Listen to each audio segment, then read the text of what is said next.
리포트보다 핫하게, 뉴스보다 쿨하게 금융시장의 다양한 이슈를 짚어보는 시간, 주간 전망대입니다.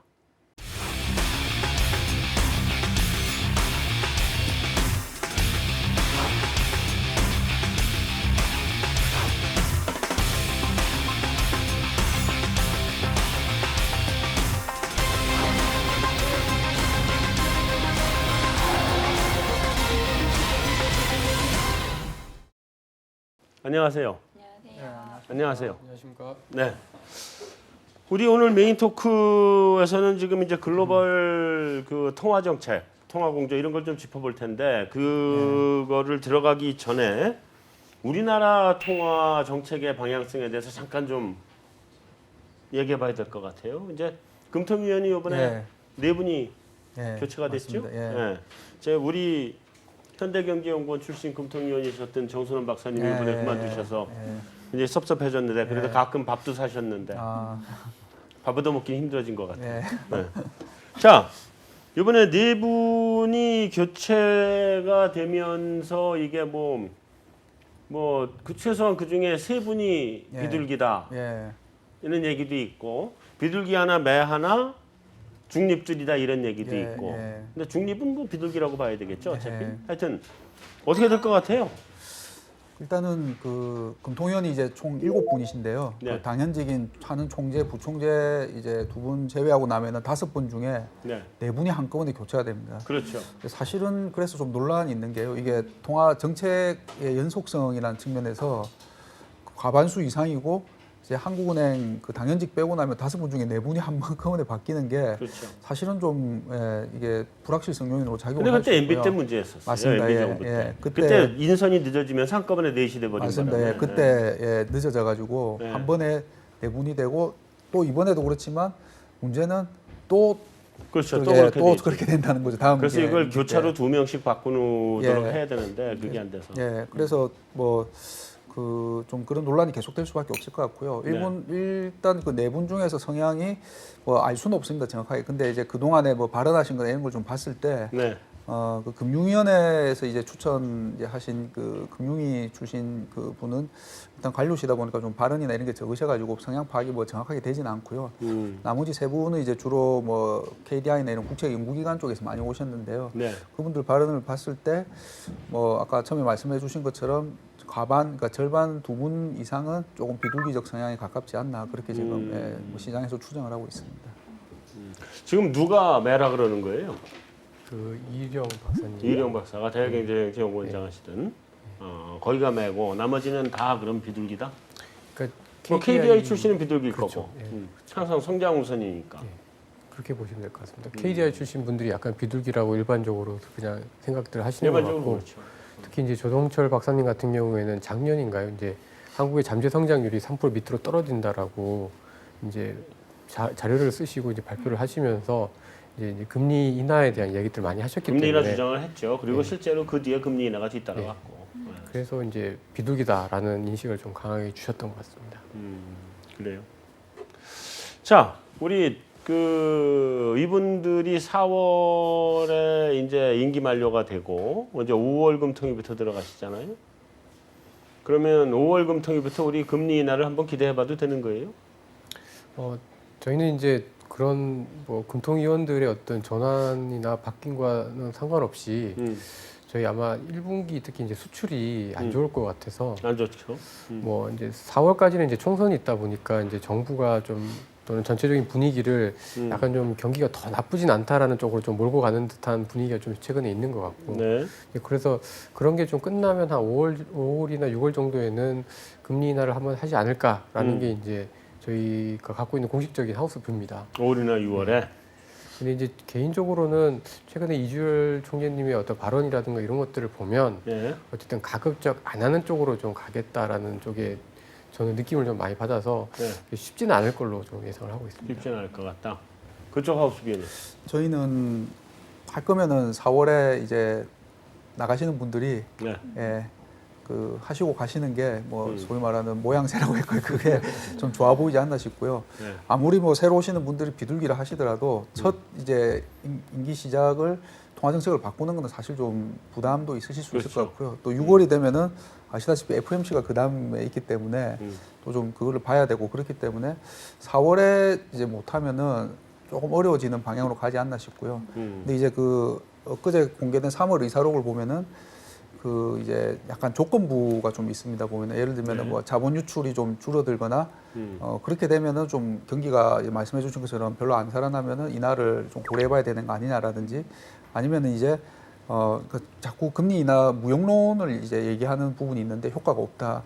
근데 대신에 통화 정책만 하지 말고 재정이나 아니면은 구조개혁하고 같이 해야 된다라고 얘기들을 금통위원들도 지금 하고 계시는데요. 네. 근데 선거 끝나고 만약에 실제로 그러면 정부가 구조조정이나 재정 정책을 쓸 때 그때 가서 하느니 가만히 있으면 또 말이 안 맞죠, 이제 논리가. 그래서 만약에 정부가 나서면은 그때 하는 통화 정책으로 같이 이제 정책 조합 측면에서 인하가 단행될 가능성이 있지 않나 그렇게 보고 있습니다. 거기는 하우스 뷰가 있어요? 아니면 어떻게 되면 그 결과적으로 환율이 어떻게 된다만 봐요? 저희 회사에도 채권 하시는 분이 있으니까 저희는 연내 동결로 보고 있습니다. 연내 동결로 보고 예, 있다? 예. 나는 4월, 5월은 금리 인하 아니라고 봐요. 근데 저 요즘 여건이 좀 바뀌긴 바뀌었어. 어떻게 바뀌었냐면 지금 글로벌 비둘기 집이잖아요. 지금 글로벌리 다 비둘기대. 네. 그래서 다들 비둘기들을 하고 있다 보니까 우리도 같이 비둘기를 해도 조금 좀 타격은 덜 할 것이다.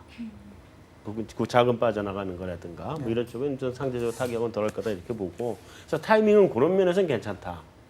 근데 여전히 나는 생각하기는 상반기는 재정 조기 집행 그다음에 하반기에 추경 및 금리 인하 난 이렇게 생각을 해요. 하반기에 들어갈 가능성이 굉장히 높다. 왜냐하면 상반기는 뭐 어쨌든 재정을 땡겨 쓰는 거로 지금 버티고 있으니까 뭐 그 정도로 보면 될 것 같아요. 근데 지금 경기 지표들은 너무 엇갈리게 나오고 있어서 뭐 이게 경기 바닥을 통과한 것 같기도 하고 아닌 것 같기도 하고 긴가? 그랬다가 아닌가? 도대체 모르겠대요 요즘은. 이게 좀 더 지켜는 봐야 될 것 같아요.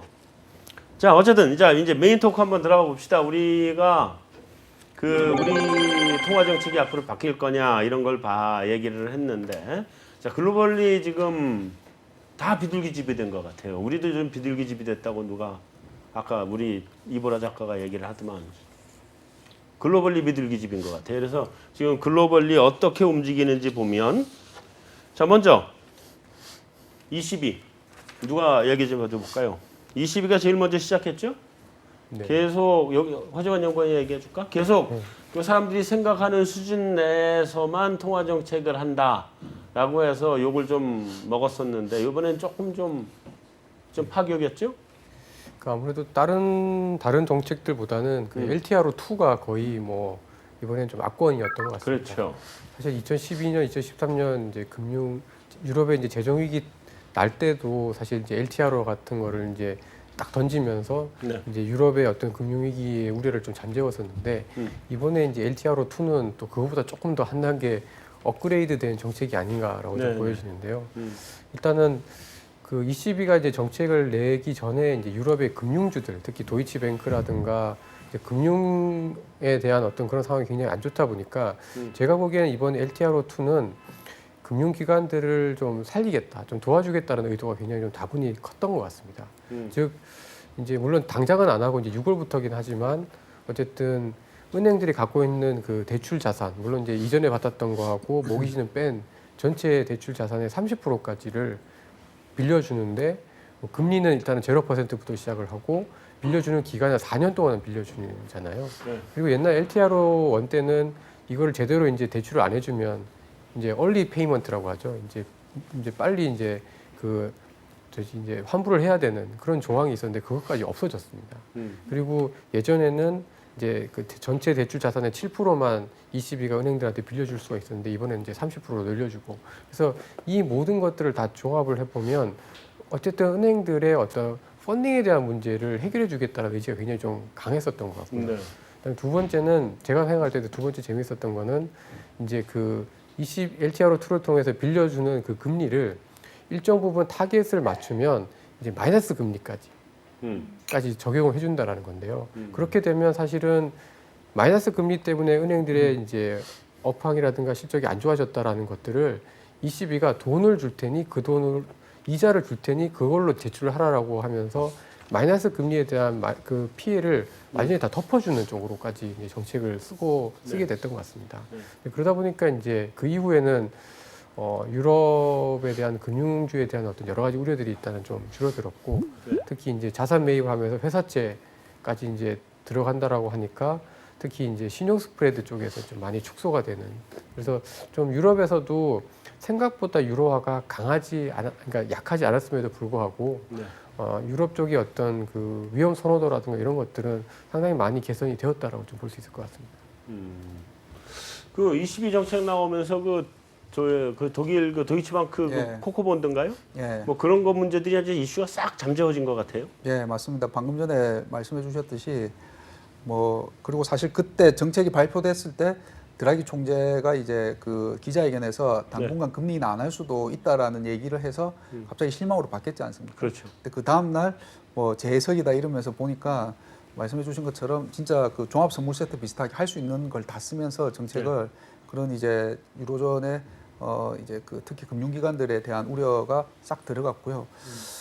제가 이번에 본 그 22를 보면서 또 한 가지 약간 인상 깊었던 게 이번에 그러면 왜 그렇게 파격적으로 할 수 있냐, 그 금리 인하 필요 없다라고 한 배경이 이번에 할 수 있는 거 일단 다 했으니까 당분간은 인하가 필요 없을 만큼 이번에 진짜 다 했다. 예, 그걸 반증이 아닌가 싶고요. 그렇게 한 배경은 22가 올해부터 이제 그 분기에 한 번씩 이렇게 분기에 패드처럼 분기에 2번 하지 않습니까? 네. 그렇게 하면서 투표권을 이제 그 총재들끼리 이제 그 돌아가면서 빠지는데 요번에 그 독일의 엔스 바이트만 총재가 빠졌거든요. 그래서 분데스방크가 이번에 빠졌죠. 그래서 제일 그 22에서 매파적인 분들이 이번에 좀 많이 빠졌어요. 그래서 지난해 12월 한번 생각해 보시면 기대에 못 미치면서 실망을 한번 했지 않습니까? 그때 독일에서 되게 반대를 많이 했는데 이번에 매파들이 빠졌을 때 자기 총재가 할 수 있는 걸 한 번에 좀 많이 하고 예, 그렇게 한 게 아닌가 싶습니다. 무슨 밤도둑도 아니고 약간 뭐 독일이 빠져준 게 이번에 예. 22가 정책을 그 아주 강력한 정책을 내놓을 수 있었던 배경 아니냐 이렇게 보는데 자 통화 정책 발표한 다음에 유로 환율 어떻게 됐어요? 사실은 유로 환율에는 영향이 굉장히 제한적이었던 것 같아요. 일단 발표하고는 사실 우리가 조금이라도 기대했던 모든 정책이 나오다 보니까 유로가 1.08까지 급락을 했다가 뭐 추가 예금금리 인하는 없다 뭐 이런 식으로 얘기를 하니까 또 실망을 하면서 유로가 다시 급 반등을 했거든요. 근데 결국은 뭐 최근에 나오는 환율 전쟁 종료 그러니까 이제 양적 완화가 뭐 통화 약세 유도를 위한 게 아니라 진짜 인플레나 경기 부양을 위한 것이다 이렇게 해석이 되면서 유로 약세로 좀 견인을 하기보다는 오히려 그 뒤에 나온 FOMC 영향을 받으면서 지금 뭐 1.13 이 달러대까지도 그 반등을 했거든요. 그래서 뭐 정책의 영향은 굉장히 환율에는 제한적이었던 것 같아요. 그러면 유로화는 그냥 여전히 그 안전자산으로서의 기능을 하고 있는 건가요? 최근에는 좀 그런 역할이 좀 희석이 그렇죠, 된 것 희석이 같아요. 됐죠, 그냥 최근에? 약달러의 반응을 하고 있는 상황입니다. 약달러의 반응을 하고 있다. 알겠습니다. 자 위안화 쪽으로 한번 좀 이제 넘어가 봐야 되는데 인민은행이 뭐 요즘 계속 인하예요. 거기도 뭐 인하 뭐 금리 인하 뭐다 지준율도 인하했죠 3월달에. 네. 정확하게 말씀드리면 2월 29일 날 G20 회담이 끝나는 바로 그날 저녁에 이제 지준율을 인하를 했었는데요. 제가 살펴보면 근데 인민은행 그냥 아무 때나 하대. 네, 그렇습니다. 요일도 관계없고. 네. 저도 이제 가끔 듣는 질문이 중국은 금융정책위원회 같은 거 없나요? 뭐 누가 결정하나요? 이런 질문들을 많이 받는데요. 사실 인민은행이 이제 통화정책을 발표를 하게 되는데 사실 인민은행 위에 이제 국무원이 있습니다. 그러니까 국무원들은 제가 알기로는 일주일에 2번 정도 회의를 하게 되고요. 일주일에 2번 회의를 한다. 그러니까 뭐 갑자기 이제 다른 것 때문에 회의했다가 이번에 금리 좀 내릴까 뭐 이렇게 하다가 합의가 되고 뭐 이제 총리께서 이제 오케이를 하시면 이제 이게 하달이 되고 그게 이제 인민은행한테 전달이 되는 것 같습니다. 네, 어쨌든 미안한데 계속. 그래서 기준율을 인하를 했는데 사실 이제 중국이 이제 지난 8월부터의 고민은 사실 이제 외화 유출이었었거든요. 그리고 이제 특히 인민은행이 갖고 있는 달러 유동성이 이제 계속해서 빠져나가는 게 굉장히 좀 문제였는데 사실 이번에 지준율 인하는 뭐 금리를 내리고 뭐 지준율 인하해서 경기를 살린다라기보다는 외화 유출이 나가는 거를 굉장히 좀 많이 상쇄를 하는데 좀 도움을 많이 줬던 것 같습니다. 네. 1, 2월 달에 사실 위안화가 되게 불안할 때는 이게 이제 지준율 인하나 금리 인하를 하면 이게 통화 완화에 대한 시그널을 줄 수 있고 그게 더 위안화 약세로 이어질 수 있다 보니까 네. 인민은행이 시장에서는 지준율 인하 해야 된다 하는데 주저주저 했었거든요. 그런데 G20 회담 이후에 어쨌든 좀 그 각국의 어떤 그 환율 전쟁에 대한 어떤 우려들이 좀 약간 가라앉고 그러면서 이제 내부적으로 이제 그 소진되어 가고 있는 달러 유동성을 보충하기 위해서 이제 전격적으로 인민은행이 지준율을 인하를 했고 이후에 아직 경제 지표들이 쭉 발표되지는 않았습니다만은 전체적으로 중국 금융시장 자체가 좀 많이 안정이 된 것 같습니다. 자, 최근에 뭐 우리 여기는 없는 얘기지만 월스트리트저널의 기사인가요? 그게 뭐 트렉시트가 더 심각한 문제다. 뭐 이런 얘기가 나왔어요. 그러니까 뭐 브렉시트니 뭐니 이런 게 문제가 아니다. 뭐 달러 위안 동조화가 깨지는 게 문제다. 이렇게 얘기를 했는데 그게 왜 문제라는 거예요? 그러니까 그 1월, 2월 전 세계 금융시장이 굉장히 불안했지 않습니까? 네. 그래서 일부에서 나온 게 이제 그 G20에서 뭔가 이렇게 공조 뭐 일부는 이제 옛날에 플라자 합의를 빗대서 이제 뭐 상하이 합의가 아니냐 그런 얘기도 있고 네. 물론 뭐 각국 이제 정부에서는 아니다라고 했지만은 그때 양국 이제 주요국들이 이제 특히 이제 그 달러랑 위안이 우리 이제 뭐 싸우지 말고 이제 그리고 달러가 너무 강해지는 게 보니까 미국 본인한테도 안 좋고 신흥국한테도 안 좋고 아무도 원치 않는다는 거죠. 그렇죠. 그리고 그 와중에 위안화가 약해지니까 더 이제 이거는 위안화가 약해진 게 다시 미국으로 돌아오고 이렇게 되기 때문에 우리가 서로 그냥 이렇게 암묵적으로 합의를 하지 않냐. 이제 그게 지금 좀 시장에서 그렇게 받아들였기 때문에 3월에 시장이 안정을 찾았는데 이게 만약에 다시 깨져버리면 다시 시장이 이제 불안해질 수 있다는 불안해진다 그런 의미로. 하여간 둘이 합쳐서 한 30조 달러 되나요? 둘이 합치면? 그 정도 되죠. 그렇죠? 미국이 지금 한 2, 3% 정도 나오고 중국이 한 4%? 15%?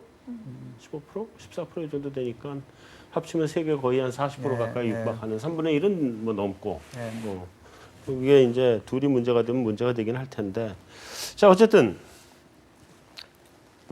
인민은행이 이 기준 환율을 그게 뭐야 뭐 절상한 거죠? 예, 맞습니다. 네, 무지하게 절상한 거죠. 지금 어떻게 된 거예요, 그건? 일단 뭐 달러를 따라가고 있다고 보시면 될 것 같고요. 일단 이게 그 달러 지수와 달러 위안 환율인데 최근에 보면 이제 달러 약세, 달러 위안 환율이 동조화하고 있습니다. 그래서 인민은행도 이제 그 절상 고시하고 달러가 있고요. 약세니까 인민은행은 절상이 환율 하락, 된다. 강세로. 위안화 강세, 환율 하락. 근데 사실 뭐 말씀하신 거랑 같은 맥락인데요. 뭐 위안화가 왜 강세냐 그러면 결국 일단 지금 상황에서는 세계가 다 중국 금융시장의 안정, 위안화 환율의 안정을 원하는 것 같아요. 그래서 3월 나타난 그 일련의 그런 대응들 그런 것들도 같은 맥락에 있다고 보여지고요. 그래서 일단 달러 약세에 이제 위안화가 약세로 반응을 하고 있긴 한데 뭐 사실은 위안화가 지금 너무 고평가돼 있기 때문에 사실 그 상하이 합의다 이런 얘기가 있긴 하지만 좀 한계는 있을 거라고 생각합니다. 위안화 환율이 계속 하락하기에는 계속 하락하기는 힘들다. 뭐 지금 정도가 뭐 최대치 절하된 수준에서 절상된 수준에서 크게 벗어나지만 조금 더 가면 갈까 뭐 이렇게는 더는 아니다. 자, 우리 그 미국 넘어가기 전에 일본은 무슨 최근에 변동이 있어요? 지난번에 구로다 총재 헛발질하고 욕 바가지를 먹고 난 다음에 조용해졌었는데. 일단 그래서 3월 BOJ 그 지금 저희가 이제 주요국 통화 정책이 쭉 이렇게 있었지 않습니까? 중간에 BOJ도 있었는데요. BOJ에서는 뭐 아무 특별한 액션 없었고 뭐 좀 지켜보자라는 스탠스였습니다. 그런 정도 스탠스로. 그때 괜히 정책을 썼는데 또 효과가 역효과 마이너스 금리 역효과처럼 이렇게 돼버리고 아니면 내부에서도 지금 마이너스 금리에 대해서 좀 반발이 많기 때문에 그래서 정책 카드를 소진하는 것보다는 좀 지켜보자인 것 같습니다. 지켜보자. 근데 일본 경기가 지금 다시 나빠지기 시작했다며요. 저기 뒤로 물러섰죠? 마이너스 기록했죠? 2분기 연속 이제 마이너스를 기록했고요. 물론 뭐 처음에 이제 발표치보다는 약간 상향이 되긴 했는데 그래도 마이너스니까 테크니컬리 이제 리세션으로 보는 게 좀 맞을 것 같습니다. 그러니까 일본이 아베노믹스가 좀 성공하기 힘든 아베노믹스가 결국은 실물 인구의 문제, 실물상의 문제인데 그걸 통화의 문제로 해결하려니까 해결이 잘 안 되는 문제 아니냐 이렇게 보는데 위안화 환율은 그동안 뭐 많이 좀 내려가다 요즘 조금 올라오는 것 같고 뭐 그러던데. 엔화 환율. 네, 엔화 환율 소리. 예, 맞습니다. 일단 110엔이 상당히 부담스러운 것 같고요. 네, 110은 지켰죠. 예, 예. 네. 약 달러에도 불구하고 그래도 달러에는 다른 통화에 비해서는 굉장히 하락 압력이 좀 제한적이고 일단은 뭐 그냥 시장도 110엔은 뭐 일본 당국이 나설 수 있다 이렇게 생각하면서 일단 더 이상 일단은 공격하지는 않는 것 같습니다. 그럼 지금 한 113, 114? 예, 뭐 111에서 한 113 요 사이에서. 그 사이 왔다 갔다 하죠. 예, 예. 자, 이제 우리 마지막으로 제일 중요한 미국. 결정적으로 우리 미국을 좀 봐야 될 것 같은데. 자, 미국은 일단 점도표가 2번으로 4번에서 일단 그러니까 거기도 비둘기집이 된 것 같아요. 요즘 분위기 봐서 발언도 다 그렇고 옐런 이번에 발언도 비둘기 발언이었고 그죠? 그랬는데 자 옐런 의장 연설 내용은 일단 어떻게 해석을 해요? 뭐 저는 뭐 인플레가 충분히 올라올 때까지는 뭐 전혀 액션을 안 하겠다라는 시그널을 굉장히 좀 강력하게 준 게 아닌가 싶습니다. 네.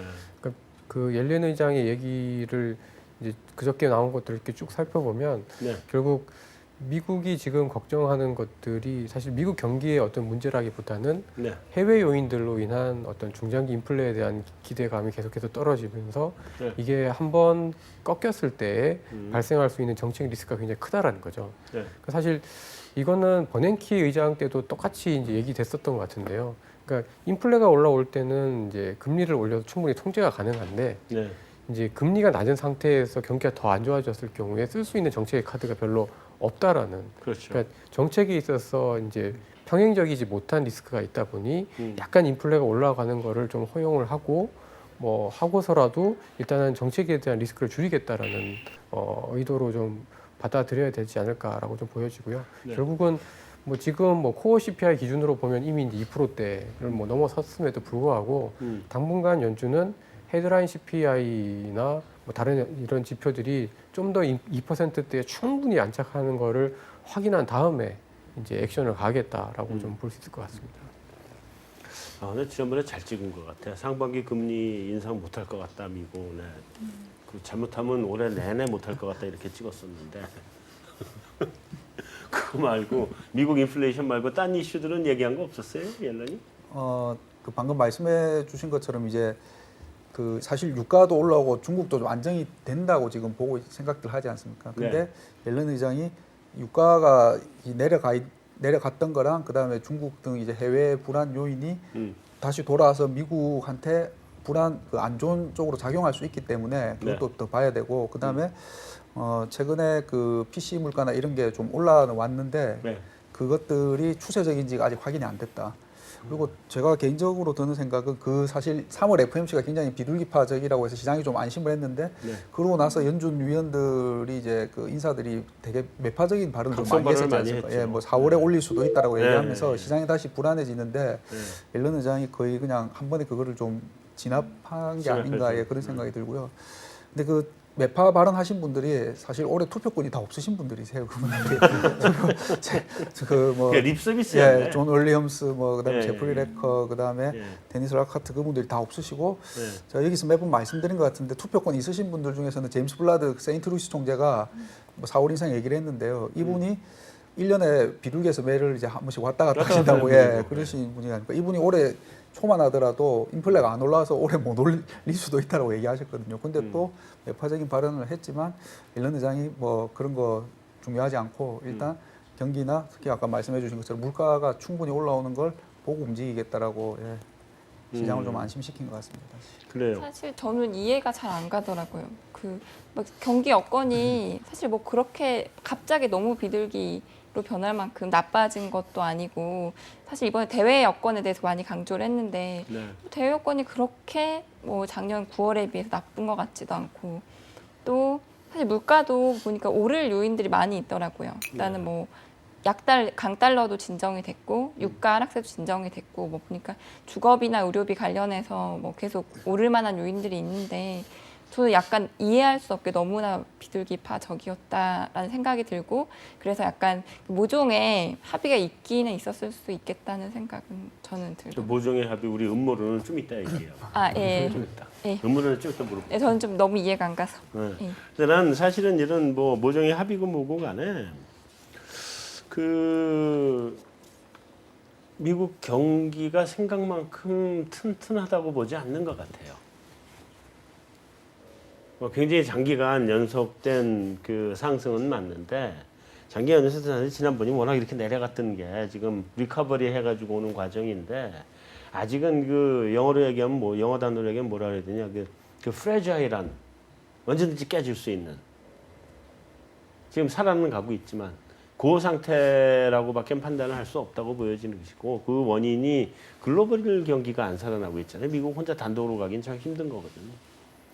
그래서 어쨌든 미국 경기가 단기 고점을 찍는 거 아니냐라고 난 기본적으로 보고요.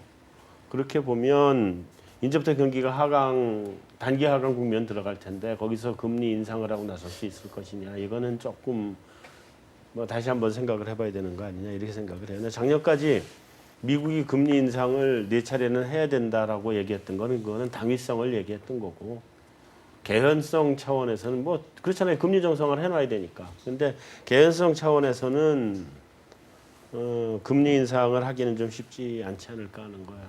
그걸 동의는 해요. 금리 인상 힘들다고 누가 강력하게 주장했었지 우리? 그때 우리- 4번은 조금 많다라는 의견들이 그러니까 4번 해야 된다라는 의견들보다는 4번은 좀 어렵지 않을까라는. 어렵다니까 그건 현실론인 예, 거죠. 예, 네 번을 예. 해야 된다는 거는 당위성이었고 예, 예. 근데 대부분 다 2번 얘기했고 예. 그죠? 근데 어쨌든 방금 이제 우리 모종의 음모론을 방금 얘기를 하셨으니까 샹하이 음모라며요. 그러니까 뭐 1월 말에 저희 그 외신 인사이드에서 네. 도이치뱅크 보고서를 다룬 적이 있었거든요. 그래서 네. 그 내용이 이제 모두가 위안화 환율의 안정을 원한다. 네. 그렇기 때문에 미국은 이제 뭐 돈을 더 풀면서 달러 약세를 유도할 거고 네. 그런 약달러에 대해서 뭐 ECB나 BOJ도 감내해 줄 거다. 왜냐하면 모두가 중국 시장의 안정을 원하기 때문에 네. 그리고 경기 부양을 위해서 더 힘을 쓸 거다. 근데 그러면 달러는 약해지고 뭐 신흥통화들은 강세로 갈 거다. 근데 지금 실제로 이제 3월 흐름들이 그렇거든요. 그래서 네. 나온 정책들이 아까 말씀하셨듯이 중국이 이제 지준율 인하했고 ECB가 생각보다 강력한 정책을 내놨고 그다음에 이제 중국이 자본 통제를 자꾸 IMF가 해라 이렇게 권유를 하고 토빈세 이제 도입 검토하고 있다 했는데 모두 용인해주는 분위기. 그리고 3월 FOMC에서 이제 생각보다 너무 이제 비둘기파적이었던 그런 그 FOMC 이런 것들이 다 이제 뭔가 합의가 있었던 거 아니냐 이제 이런 얘기들이 좀 나오고 있어요. 그러니까 이게 이제 그 플라자 어코드나 이런 것처럼 샹하이 어코드 이러면 우리가 내용이 뭐가 있었는지 알 텐데 이게 지금 비밀 아니에요. 이게 있었던 거 맞아요? 뭐 어떻게 판단을 해요? 있었던 것 같아요? 근데 있었다고 하더라도 예전하고는 다른 게 네. 예전 뭐 플라자 합의나 아니면 역플라자 합의 때처럼 지금은 그때의 미국과 일본의 전 세계 경제에서 차지하는 위치나 지위가 지금 미국과 중국하고는 좀 다르다고 생각이 되거든요. 보면요. 그리고 그때 규모는 거의 비슷한데. 그러니까 예, 규모는 비슷한데 그때 예를 들면 미국하고 일본이 그러니까 지금 미국하고 중국은 적대적인 부분도 있지 않습니까? 보면. 그렇죠. 예, 근데 그때 뭐 미국하고 일본은 그렇게까지는 아니었던 것 같고요. 그렇죠. 그래서 실제 있다 하더라도 그때처럼 뭐 좀 이렇게 공개하기는 쉽지 않은 부분인 것 같고요. 네. 그냥 제가 그 드는 생각은 그러니까 1분기 글로벌 통화 정책을 쭉 하고 나서 이제 드는 생각은 아무도 달러 강세를 원하지 않는구나. 예, 달러가 너무 강해지면 결국 위안화나 신흥국 약해지고 결국 달러도 돌아오고 그래서 선진국도 신흥국도 심지어 미국마저도 달러 강세를 원하지 않고 예, 그리고 미국도 그렇게 되니까 위안화가 약해지니까 서로 안 좋더라. 그래서 그게 뭐 모르겠습니다. 그 합의까지는 아니더라도 그런 데에 대한 공감대는 좀 거기서 형성이 된 게 아닌가 싶습니다. G20 그 재무장관 회의에서 예. 사실은 그 이제 사람들이 자유시장이라고 얘기하지만 외환시장 환율만큼은 시장에서 결정되는 몫이 한 5%도 채 안 되잖아요. 한 90% 이상은 재무장관끼리 결정을 해버리고 레벨을 그 시장에서는 그냥 고기 위아래 왔다 갔다 하는 정도를 결정한다고 봐야 되는데 그 위안화는 더더욱 이제 그 더더욱 말씀하신 심하죠. 것처럼 예, 그런 부분이 더 있으니까 어떻게 보면 그때 1, 2월에 막 헤지 펀드들이 뭐 위안화 다 공격하고 한다 할 때 어떻게 보면 상대적으로 방어를 할 수 있었던 게 완전 개방 통화가 아니기 때문에 오히려 그렇죠. 예, 방어가 그런 부분도 가능하죠. 있지 오히려. 않습니까? 근데 어쨌든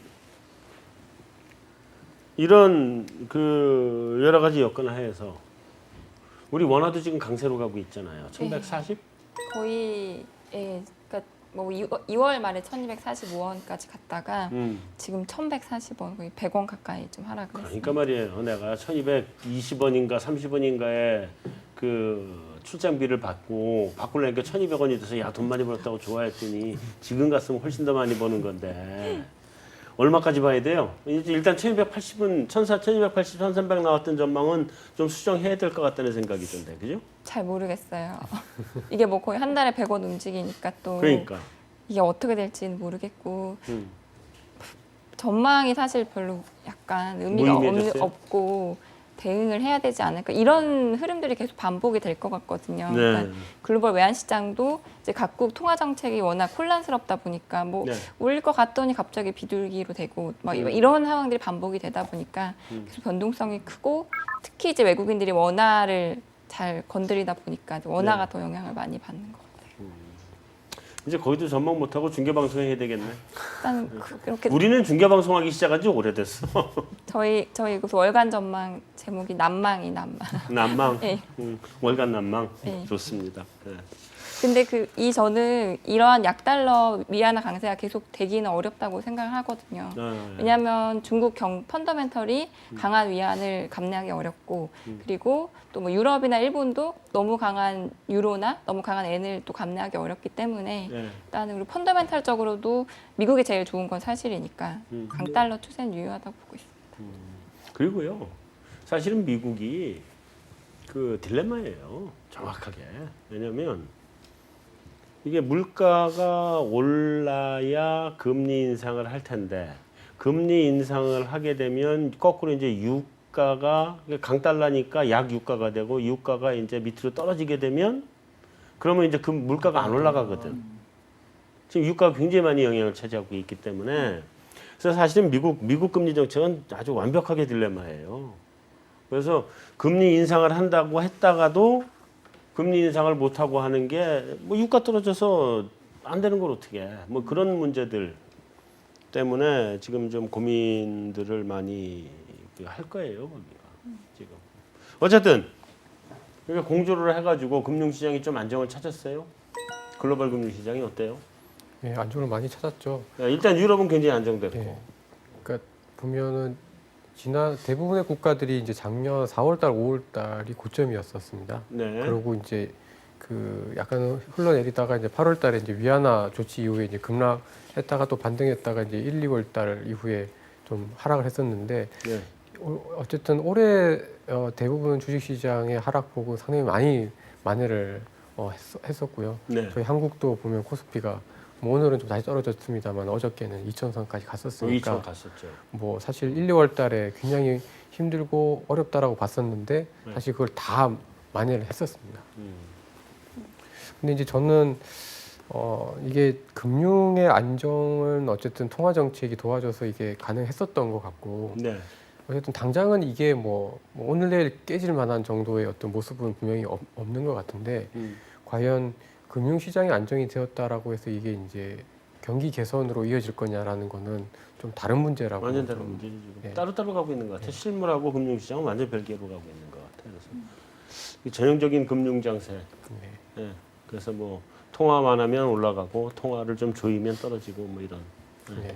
그런 상태인 것 같아요. 그래서 좀 더 통화가 지켜봐야 될. 잠깐 보여드려도 될까요? 네, 보여주세요. 3월 동안 그 달러는 많이 약해졌고요. 예. 특히 신흥 통화들의 강세가 굉장히 두드러졌습니다. 보시면 러시아 루블, 브라질 헤알 이런 통화들은 거의 10% 가까운 3월 한 달 동안 이제 네. 가치가 강해졌고요. 그래서 네. 뭐 어쨌든 그 신흥국 통화 가치 안정에는 그 금융시장 안정과 함께 기여를 했다고 봐야 될 것 같습니다. 자, 이제 전망. 4월 전망. 올해 들면서 ECB랑 BOJ도 이제 페드처럼 그 통화 정책을 분기에 2번 하는 걸로 이렇게 지금 다 가지 않습니까? 그래서 네. 저희가 지금 이제 3월 지금 어떻게 보면 이제 1분기 글로벌 통화 정책에 대해서 다 지금 이 내용들인데요. 저는 이게 사이클이 계속 이렇게 될 것 같아요. 그러니까 2분기에도 4월 말 되면은 통화 정책이 한 번 있고 6월 되면은 또 다 모여 있죠 보면은. 그래서 일단 4월 말에 이제 그 주요국 통화 정책이 있기 전까지는 이 지금의 이 평화가 좀 유지는 될 것 같습니다. 근데 이제 관건은 4월 이제 FOMC가 다가오면서 거기서 뭔가 이제 그러니까 6월이겠죠. 6월에 변화가 있을 수 있느냐 없느냐에 따라 가지고 평화가 유지가 될까 안 될까 그게 갈리지 않을까 싶습니다. 20년 더 이상은 없는 네. 거죠? 거의 뭐 일본도 없는 것 같고. 제가 보기에는 거의 ECB는 올인한 게 아닌가 이번에. 그러니까 없는 네. 것 같고. 네, 그러면 뭐 우리 하여튼 통화정책 회의에 대해서 이제 마지막으로 볼 건 미국 하나만 남아 있는 셈이네 당분간은. 예, 그리고 뭐 BOJ가 여기서 조금 더 한다 하더라도 크게 뭐 마이너스 금리 많이 못 할 것 같고요. 아니면, 지난번에 예, 왕창 맞았기 때문에 네. 당분간 못 나올 겁니다. 거기 두더지 잡기에서. 자 이제 1분기까지 글로벌 금융 시장이 그 굉장히 사실은 그 좀 말하자면 격변의 시대를 보냈잖아요. 나 이렇게 큰 변동성은 나 진짜 못 본 것 같은데 1분기가 거의 끝나가면서 나름 이제 안정을 좀 찾았단 말이에요. 그러니까 1분기 내내 뭐 계속 뭐 주가 폭락, 뭐 구정 뒤에도 주가 폭락, 그러더니 뭐 코코본드 문제 터져, 뭐 난 독일 은행들에서 그런 문제 터질 거라고 상상도 안 했는데 난리였었거든요. 근데 어쨌든 안정을 찾았어요. 샹하이 미리학이 있는지 없는지 모르겠지만 일단 안정을 찾았어. 자, 2분기에는 좀 우리가 특별히 봐야 될 이벤트가 뭐가 있는지 유의해서 봐야 될 이벤트 한번 팻말에 다 주관식입니다. 써주세요. 네. 자, 들어주세요. 같은 게 다 있어가지고. 그러실 것 같아요. 어디 봐. 여긴 브렉시트, 저기도 브렉시트, 여기는 G20. 브렉시트는 저희가 얘기해 주세요. 네. 여기는 FOMC만 얘기해 주세요. 네. 사실 시계를 4월로만 조금 좁게 보면은 네. 그 도하에서 있을 산유국 회의도 좀 봐야 될 것 같고요. 그렇죠. 예. 그건 좀 예, 그게 뭐 유가가 이제 올라온 게 이제 유지가 되는지 아닌지 예. 근데 아주 우호적으로 나오지는 않을 것 같아요. 예, 그래서 그것도 봐야 될 것 같고요. 이제 시계를 2분기까지 본다면은 6월 23일 예정되어 있는 브렉시트가 가장 큰 변수가 아닌가 싶고요. 아까 저희 얘기했듯이 뭐 4월 통화 정책은 크게 여기서 안 봐도 될 것 같은데 6월에 만약에 브렉시트가 현실화 가능성이 높아지면 그때는 통화 정책들이 또 뭐 저희 예상과 다르게 움직일 수 있기 때문에 예, 좀 2분기에는 가장 좀 눈여겨봐야 되지 않을까 싶습니다. 자, 6월 FOMC를 얘기하셨어요. 저 여전히 뭐 가능성 높다고 생각을 하고 있거든요. 금리 인상. 예. 그래서 뭐 제일 만약에 한다면 뭐 올해 상반기 제일 중요한 이벤트가 되지 않을까. 4월에 못하고 6월에 한다. 예. 그러면 다시 강달러로 가는 거 아니에요?